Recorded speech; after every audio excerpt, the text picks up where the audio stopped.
Ivan Rodriguez, Fox 17 News.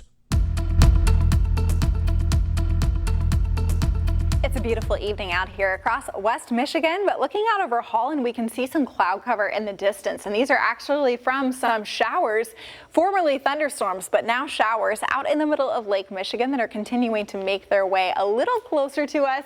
You can see diminishing showers. This is a loop of the last hour, just some downpours right now, but that's what we were looking at, looking back to the west out of Holland. So pretty cool thing to see. A few of these showers may hang together long enough to make it to the lakeshore with a brief downpour, but that is about it. And otherwise, it is dry right now. All of the other thunderstorms are to our east and to our northwest. But these storms back in Wisconsin, if those hang together, they may end up impacting us by around 9 or 10 p.m. And some of those, especially north of 96, could still have some energy with them by the time they arrive.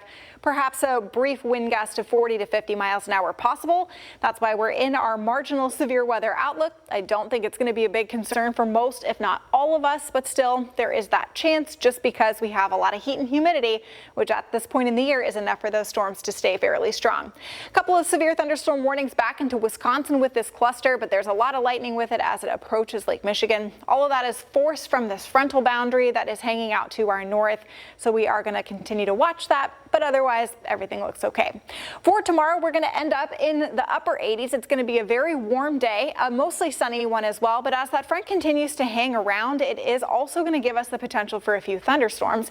But at least before we get to that point tonight, we'll be in the 60s, feeling really, really nice. But that high tomorrow of 88 does come with the chance for an isolated thunderstorm, mostly to the south and west. We were removed from that severe weather risk for tomorrow, which is some good news, but we'll still have to watch for just a few isolated storms. Most models continue to diminish this thunderstorm complex getting into the evening, but again, just a couple of gusts of wind possible with that.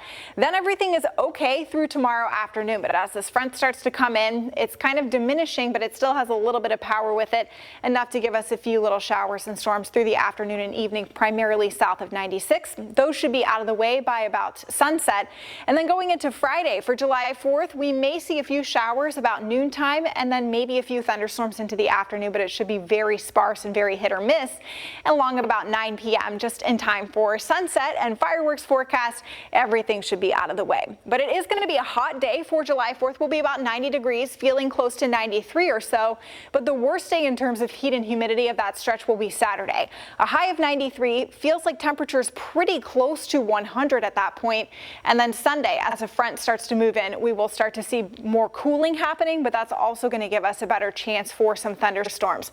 So because of that heat and humidity and the heat risk for Saturday, this is a weather ready alert day. So just make sure that you are, as always, staying cool.